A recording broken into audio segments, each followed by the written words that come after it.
കർത്താവായ യേശു ക്രിസ്തുവിൻ്റെ അതിപരിശുദ്ധമായ നാമം മഹത്വപ്പെടുമാറാകട്ടെ. എല്ലാവർക്കും പ്രഭാത വന്ദനങ്ങൾ.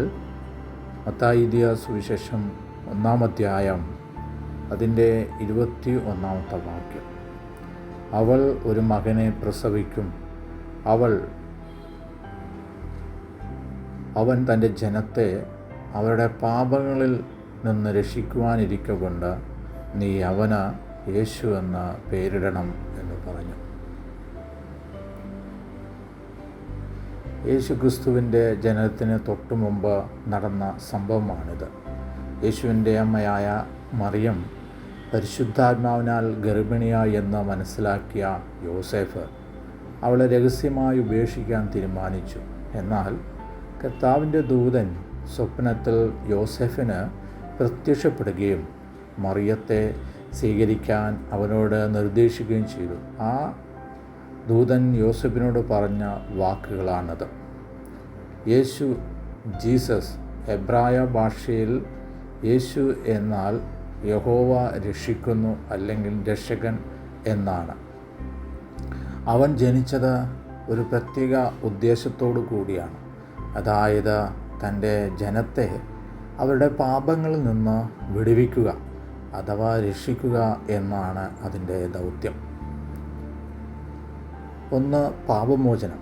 ബൈബിൾ വിശ്വാസമനുസരിച്ച് മനുഷ്യകുലം നേരിടുന്ന ഏറ്റവും വലിയ പ്രശ്നം പാപമാണ്. അതിൽ നിന്ന് മനുഷ്യനെ വേർപെടുത്താനും ദൈവവുമായുള്ള അമേദ്യ ബന്ധം പുനഃസ്ഥാപിക്കാനും വേണ്ടിയാണ് യേശു വന്നത് എന്നാണ് ഈ വാക്യം അർത്ഥമാക്കുന്നത്. 2, ദൈവിക നിയോഗം. ഈ പേര് മറിയ യോസേഫ് സ്വന്തമായി തീരുമാനിച്ചതല്ല. അത് മറിയോ യോസേഫോ സ്വന്തമായി തീരുമാനിച്ചതല്ല, മറിച്ച് ദൈവം ദൂതനിലൂടെ നിർദ്ദേശിച്ചതാണ്. അതായത് യേശുവിൻ്റെ ജനനം ദൈവത്തിൻ്റെ മുൻകൂട്ടിയുള്ള തീരുമാനമായിരുന്നു. യേശുക്രിസ്തുവിൻ്റെ ജനനത്തിൻ്റെ പ്രധാന ഉദ്ദേശത്തെ വ്യക്തമാക്കി നമുക്ക് ഇത് കാണുവാനായിട്ട് കഴിയും. പഴയ നിയമകാലത്ത് യോശുവ എന്ന പേര് വളരെ സാധാരണമായിരുന്നു. എന്നാൽ ഈ ദൂതൻ യോസേഫിനോട് പറയുന്നത് ഈ കുട്ടിക്ക് നൽകേണ്ട പേര് കേവലം ഒരു പേര് മാത്രമല്ല, അവൻ്റെ ദൗത്യത്തെ സൂചിപ്പിക്കുന്ന പേരാണ് എന്നാണ്. തൻ്റെ ജനത്തെ എന്ന് പറയുമ്പോൾ അത് ഇസ്രായേൽ ജനതയെ മാത്രമല്ല, പാപഭാരത്താൽ നട്ടം തിരിയുന്ന ലോകത്തിലെ സകല മാനവരാശിയോട് ബന്ധത്തിൽ ഉദ്ദേശിക്കുന്നതാണ്. യേശു എന്ന പേര് ഉച്ചരിക്കുമ്പോൾ തന്നെ ദൈവം രക്ഷിക്കുന്നു എന്ന് പ്രഖ്യാപിക്കപ്പെടുകയാണ് ചെയ്യുന്നത്.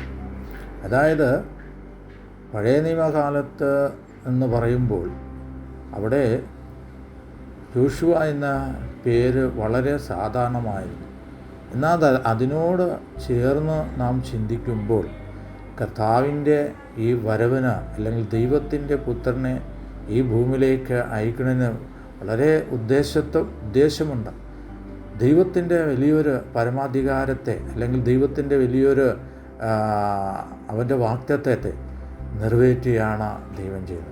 ക്രിസ്തീയ ദൈവശാസ്ത്രപ്രകാരം മനുഷ്യൻ ദൈവത്തിൽ നിന്ന് അകന്നു പോയത് പാപമൂലമാണ്. ദൈവമായിട്ട് യാതൊരു ബന്ധമില്ലാതായിത്തീർന്നത് ദൈവത്തോട് പാപം ചെയ്ത് ദൈവത്തെ നഷ്ടപ്പെട്ട മനുഷ്യനെ ദൈവഭാഗത്തേക്ക് മടക്കി കൊണ്ടുവരണം എന്ന ആ വലിയ ലക്ഷ്യത്തോടു കൂടിയാണ് ദൈവം തൻ്റെ പരമാധികാരം വെളിപ്പെടുത്തുന്നത്.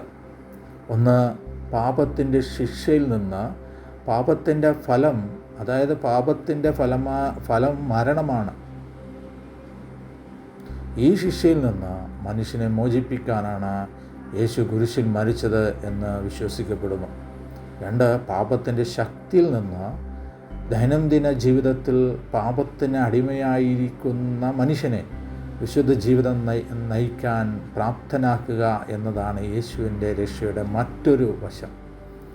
3 പാപത്തിൻ്റെ സാന്നിധ്യത്തിൽ നിന്ന് ഭാവിയിൽ പാപവും വേദനയുമില്ലാത്ത ഒരു ദൈവരാജ്യത്തിലേക്ക് മനുഷ്യനെത്തിക്കുക എന്നതും ഈ രക്ഷാകര ദൗത്യത്തിൽ ഉൾപ്പെടുന്നു.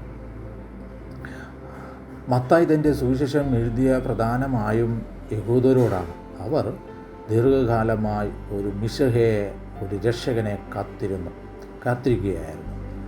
മത്തായി 1:21 തുടങ്ങുന്ന ഈ വിവരണം ഈ ജനിച്ച കുട്ടി പഴയ നിയമ പ്രവാചകന്മാർ പ്രവചിച്ച അതേ മിശിഹ ആണെന്ന് സ്ഥാപിക്കാൻ വളരെ വ്യക്തമായി നമുക്ക് ഈ വചനം വായിക്കുമ്പോൾ കാണുവാൻ സാധിക്കും. ഇമ്മാനുവേൽ, ഇതിന് തൊട്ടു പിന്നാലെ വരുന്ന 23-ാം വാക്യത്തിൽ യേശുവിനെ ഇമ്മാനുവേൽ, ദൈവം നമ്മോടുകൂടെ എന്ന് വിളിക്കും എന്ന് പറയുന്നുണ്ട്. അതായത് രക്ഷകൻ വെറും ഒരു മനുഷ്യനല്ല, ദൈവത്തിൻ്റെ സാന്നിധ്യം തന്നെയാണ് മത്തായി ഉറപ്പിക്കുന്നത്. ഈ സംഭവം യോസെഫിൻ്റെ ജീവിതത്തിൽ വലിയൊരു മാറ്റം വരുത്തി. താൻ എടുത്തു വളർത്താൻ പോകുന്ന കുട്ടി സാധാരണക്കാരനല്ല, മറിച്ച് ദൈവത്തിൻ്റെ പ്രിയപുത്രനായ മകനാണ്. അത് ദൈവത്തിൻ്റെ മകനാണ്, ലോകത്തിൻ്റെ രക്ഷകനുമാണ് എന്ന് മനസ്സിലാക്കിയാണ് യോസേഫ് ദൈവഹിതത്തിന് പൂർണ്ണമായി കീഴ്പ്പെട്ട് വിധേയപ്പെട്ട് അവൻ്റെ കരങ്ങളിൽ താഴ്ത്തിക്കൊടുത്തത്. ഈ വാക്യം യേശുക്രിസ്തുവിൻ്റെ ജനത്തിന് ഏറ്റവും ചുരുങ്ങിയതും എന്നാൽ അർത്ഥവത്തതുമായ ഒരു നിർവചനമാണ്. എന്തിനു വേണ്ടി ജനിച്ചു എന്ന ചോദ്യത്തിനുള്ള ഉത്തരം പാപത്തിൽ നിന്ന് രക്ഷിക്കാനെന്ന ദൈവം തന്നെ നൽകിയ പ്രഖ്യാപനമാണ്. ആ ദൈവത്തെ എത്രമാത്രം നമ്മുടെ ജീവിതത്തിൽ സ്തുതിച്ചാലും മതി വരികയില്ല. കാരണം നമ്മുടെയൊക്കെ ജീവിതം അത്രമാത്രം നറ്റം ദുർഗന്ധം വമിച്ച ദൈവത്തോട് അല്ലെങ്കിൽ ദൈവമേ എന്ന് വിളിക്കാൻ യാതൊരു വിധമായിരിക്കുന്ന യോഗ്യതയില്ലാത്ത സ്ഥാനത്ത് വളരെ യോഗ്യന്മാരാക്കി തീർക്കുവാൻ ദൈവത്തിന് പ്രസാദം തോന്നി. നമ്മുടെ ജീവിതത്തിൽ ഇത്ര വലിയ ഭാഗ്യം നമുക്ക് ലഭിച്ചു. ഒരു കാലത്ത് ലോകത്തിൻ്റെ വിവിധമായിരിക്കുന്ന എല്ലാ മോഹങ്ങളിലും സാത്താൻ്റെ അവൻ്റെ എല്ലാ കരങ്ങളിൽ എല്ലാവിധ കീഴ്പ്പെട്ട് ജീവിച്ചിരുന്നു നമ്മളെ അവൻ്റെ കരങ്ങളിൽ നിന്ന് വീണ്ടെടുത്ത് തൻ്റെ പുത്രനിലൂടെ നമുക്കൊരുക്കിയ രക്ഷയിലേക്ക് കൊണ്ടുവന്ന് ആ ക്രിസ്തുവിനെ നമ്മുടെ രക്ഷകനും കർത്താവുമായി സ്വീകരിച്ച ഈ പരമമായിരിക്കുന്ന ദൈവികമായിരിക്കുന്ന ആ ദൈവത്തിൻ്റെ ആ വലിയ ഭാഗ്യപദവിയിലേക്ക് ദൈവം നമ്മളെ കൊണ്ടുവരുവാൻ പ്രസാദിച്ച ദൈവത്തിന് നന്ദിയോടെ നമുക്ക് സ്തുതിക്കാം, നന്ദിയോടെ നമുക്ക് മഹത്വപ്പെടുത്താം. ആഴ്ചവട്ടത്തിൻ്റെ 1-ാം നാൾ നമ്മൾ കർത്താവിനെ ആരാധിക്കുവാനായിട്ട് ഒരുങ്ങുകയാണ്. എന്നാൽ ലോകമെമ്പാട് വിശുദ്ധന്മാർ ദൈവത്തെ ആരാധിക്കുവാൻ ഒരുങ്ങുകയാണ്. അതിൻ്റെ കൂട്ടത്തിൽ നമുക്കും ഈ ഭാഗ്യം ലഭിച്ചു. ആ ദൈവസന്നിധിയിൽ ഒരുങ്ങി കടന്നു ചെന്ന് വലിയവനായ ദൈവത്തെ, അവൻ്റെ പ്രിയപുത്രനായ കർത്താവായ യേശു ക്രിസ്തുവിനെ നമുക്ക് ആരാധിക്കാം, അവനെ മഹത്വപ്പെടുത്താം. അവൻ്റെ വിലയേറിയ നാമം മഹത്വപ്പെടുമാറാകട്ടെ.